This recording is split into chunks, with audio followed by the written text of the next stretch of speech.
ചെങ്കോട്ട ഭീകരാക്രമണത്തിൽ പാകിസ്ഥാൻ തുർക്കി ഹാൻഡ്ലർമാരുമായി ആശയവിനിമയം നടത്തിയത് ഡോക്ടർ ഷഹീൻ ഷഹീദാണ്. അന്വേഷണ ഏജൻസികൾ ഷഹീന്റെ പക്കൽ നിന്ന് നിരവധി തെളിവുകൾ കണ്ടെത്തിയിട്ടുണ്ട്. വൈറ്റ് കോളർ ഭീകരരിലെ പ്രധാന കണ്ണിയാണ് ഇവരെന്നും കണ്ടെത്തിയിട്ടുണ്ട്. അർജുൻ പീതാംബരനാണ് വാർത്തയുടെ വിവരങ്ങളുമായി നമ്മളോടൊപ്പം ചേരുന്നത്. Arjun, good morning. പ്രധാനപ്പെട്ട ചെങ്കോട്ട ഭീകര സ്ഫോടനവുമായി ബന്ധപ്പെട്ട പ്രധാനപ്പെട്ട തെളിവുകളാണ് ഇപ്പോൾ അന്വേഷണ സംഘത്തിന് ലഭിച്ചിരിക്കുന്നത്. ഈ മാഡം സർജൻ എന്നറിയപ്പെടുന്ന അവരുടെ പദ്ധതികളെ സംബന്ധിച്ച് D6 മിഷൻ എന്ന് പേരിട്ട ആ ഒരു പദ്ധതിയൊക്കെ കുറിച്ചും എത്രത്തോളം പ്രധാനപ്പെട്ട കാര്യങ്ങളാണ് ഇപ്പോൾ അന്വേഷണ സംഘത്തിന്റെ പക്കൽ നിന്നും ലഭിച്ചിരിക്കുന്നത്? പൂജ, തീർച്ചയായിട്ടും ഈ ചെങ്കോട്ട ഭീകരാക്രമണത്തിന്റെ സൂത്രധാരനാണ് ഉമർ ഖുലാം നബി എന്ന് പറയുമ്പോഴും വൈറ്റ് കോളർ ഭീകര സംഘത്തിന്റെ പ്രധാനപ്പെട്ട കണ്ണിയാണ് ഈ പറയുന്ന ഷഹീൻ ഷഹീദ്.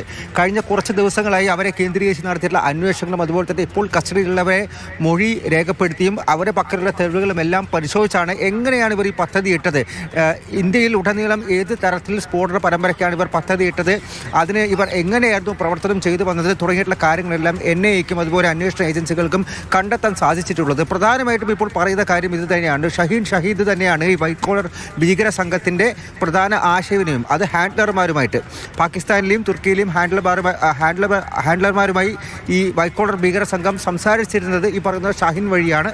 അതിനപ്പുറത്തേക്ക് ഇവർ പദ്ധതിയിട്ടത് ഡിസംബർ 6-ാം തീയതി സ്ഫോടനം നടത്താൻ വേണ്ടിയിട്ടായിരുന്നു എന്നുള്ള കാര്യം കൂടി. അത് ഈ ബാബറി മസ്ജിദ് തകർത്തതിനുള്ളൊരു പ്രതികാര നടപടി എന്നുള്ള രീതിയിലാണ് അവർ അത് പദ്ധതിയിട്ടത്. നേരത്തെ ആദ്യം ഓഗസ്റ്റിൽ സ്ഫോടനം നടത്താൻ വേണ്ടിയിട്ടുള്ള പദ്ധതി ആയിരുന്നെങ്കിൽ പോലും ഇവർക്ക് ഈ രാസവസ്തുക്കളും അതുപോലെ സ്ഫോടന വസ്തുക്കളും എല്ലാം അത് സജ്ജീകരിച്ചെടുക്കുന്നതിന് കാലതാമസം നേരിട്ടു. പിന്നീടാണ് ഈ പദ്ധതി അത് ഡിസംബർ 6-ലേക്ക് മാറ്റിയത്. ഒപ്പം തന്നെ D6 മിഷൻ എന്നുള്ള കാര്യം പേരും ഇട്ടിരുന്നു. ഇതെല്ലാം ഈ ഷഹീൻ ഷഹീദിൽ നിന്നും പിടിച്ചെടുത്തിട്ടുള്ള ചില നോട്ടുകളിലും കുറിപ്പുകളിലും ഡയറി കുറിപ്പുകളിലും എല്ലാം തന്നെ വ്യക്തമായിട്ട് എഴുതിയിട്ടുണ്ട്.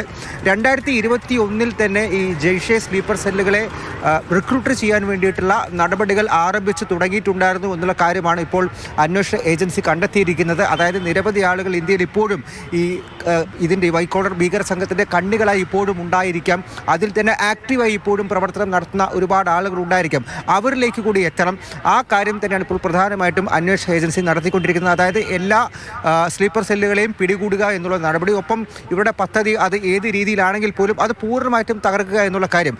ഏകദേശം 3000-ഓളം കിലോ അമോണിയം നൈട്രേറ്റ് ഇവരുടെ പക്കൽ ഉണ്ടായിരുന്നു എന്നുള്ള കാര്യമാണ് വിവരം വന്നിരുന്നത്. അത് മുഴുവനായിട്ടും പിടിച്ചെടുക്കാൻ സാധിച്ചിട്ടുണ്ട്. പക്ഷേ അതിനപ്പുറത്തേക്ക് മറ്റ് സ്ഫോടക വസ്തുക്കൾ ഉണ്ട് എന്നുള്ള കാര്യം ഇപ്പോൾ ചില റിപ്പോർട്ടുകളായി പുറത്തു വന്നിരിക്കുന്നു. അതായത് ഇവരുടെ പദ്ധതി അത് നിലവിൽ ഈ ഡിസംബർ 6-ാം തീയതിയിലെ സ്ഫോടനം തന്നെയായിരുന്നു എന്നുള്ള കാര്യത്തിൽ പൂർണ്ണമായിട്ടും സ്ഥിരീകരണം വരുത്തി മറ്റെന്തെങ്കിലും പദ്ധതി ഉണ്ടായിരുന്നോ തുടങ്ങിയിട്ടുള്ള കാര്യങ്ങളെല്ലാം കൂടി അന്വേഷിച്ച് അതിൽ കൂടി നടപടിയെടുക്കുക, ഇപ്പോഴും പുറത്തുള്ള കണ്ണികളെ കൂടി പിടികൂടുക തുടങ്ങിയിട്ടുള്ള ഉദ്ദേശങ്ങളാണ് ഇനി ബാക്കിയുള്ളത് NIA സംബന്ധിച്ച്. ഒപ്പം തന്നെ നിലവിൽ കസ്റ്റഡിയിലുള്ളവരെ ചോദ്യം ചെയ്യുന്നത് തുടരും. ഈ സ്ഫോടനത്തെ സംബന്ധിച്ച് കൂടുതൽ വിശദാംശങ്ങൾ അതിൻ്റെ പുറത്ത് വരുമെന്നുള്ള കാര്യം തന്നെയാണ് ഇപ്പോൾ അന്വേഷണ ഏജൻസി വ്യക്തമാക്കിയിരിക്കുന്നത്. ശരി.